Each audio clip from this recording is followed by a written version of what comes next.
Well, in a country known for its tenderpreneurs, how many suppliers have broken the rules so much they're actually restricted from doing business with government? Well, NGO Corruption Watch has penned a report that hones in on the red flags raised in the national government's procurement processes. Such information's been public all along, but it's been very difficult for you or I to read. And now Corruption Watch is clearing the air on instances of procurement deviations and found SAA and Eskom are the biggest culprits. Well, to explain this more simply to us, we're joined now by the Procurement Watch's author, Professor Giacchino. Thank you so much for your time, Professor. When we used to sit in Parliament's Standing Committee on Public Accounts, there would always be problems with deviations and contract expansions during times of emergency or when they were needed. You're saying that's not always the problem, but there is room for manoeuvring of malfeasance during those times of deviation. Yes, they are. Good morning, and thanks for having me.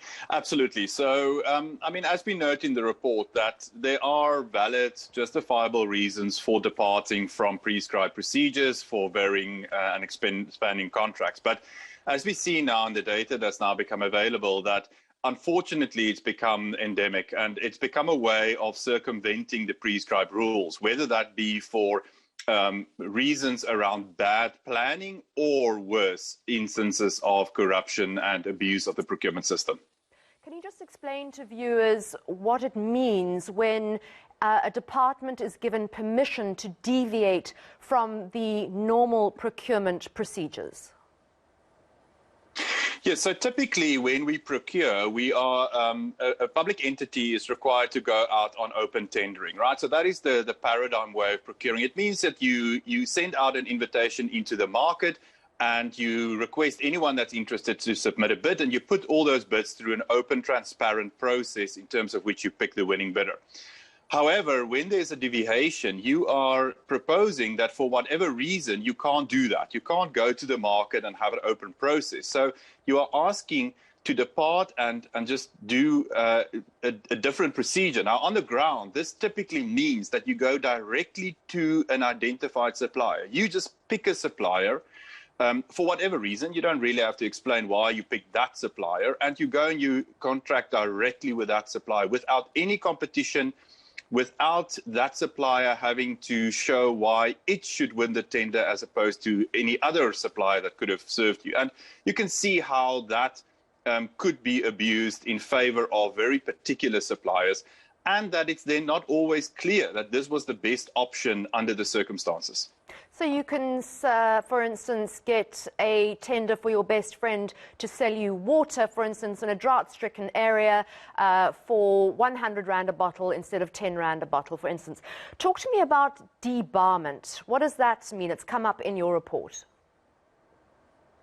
Yes, so debarment is internationally a well-recognized mechanism to deal with bad suppliers. And when I say bad suppliers, it could be corrupt suppliers, but it could simply also just be suppliers that's not performing, right? Not doing what the contract is expecting of them. And debarment simply means that you have a mechanism in terms of which you place those bad suppliers on a list, and that list is available to all public entities. And when they procure, so when they go through a procurement process, before they award that contract, they should check the list. And if their preferred supplier, the one that they intend to award the contract to, is on that list, then they should not award. Then that's a basis for passing over that supplier and going to another one. And suppliers are then listed as such for a period of time that can vary. Now, in South Africa, we've got two such lists, two such mechanisms,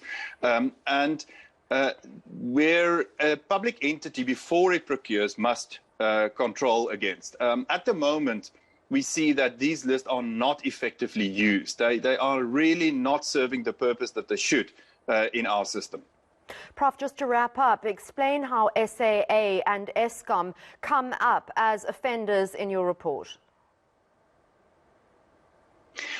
Well, I think we should be careful with the word offenders. As we note in our report, the reason that they are deviating and that they are expanding contracts doesn't mean that they are offenders, right? So there might be good reasons it might be emergency situations. There might only be one contract, one supplier that can supply them, and those would be justifiable reasons for not following the rules. But what our data does show is that in those instances and a few others that we've highlighted, there are massive deviations and expansions of contracts. It means really high value procurement not going through the normal course. And those are typically red flags that one should then dig deeper to see whether there are indeed justifiable reasons for not following the rules, or whether, as I've said before, it's a sign of bad planning or worse. And I think that's what our data is showing at the moment. And as you've noted in the introduction, before Corruption Watch launched this tool, it was very difficult for us to see these trends.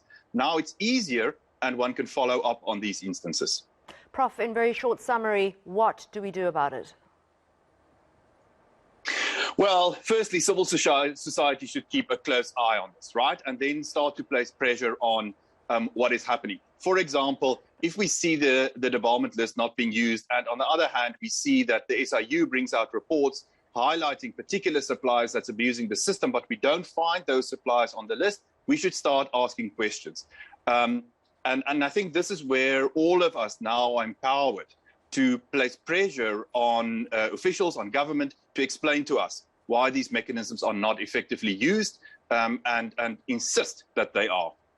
Well explained. Thank you so much. That was procurement law expert Professor Gio Quino.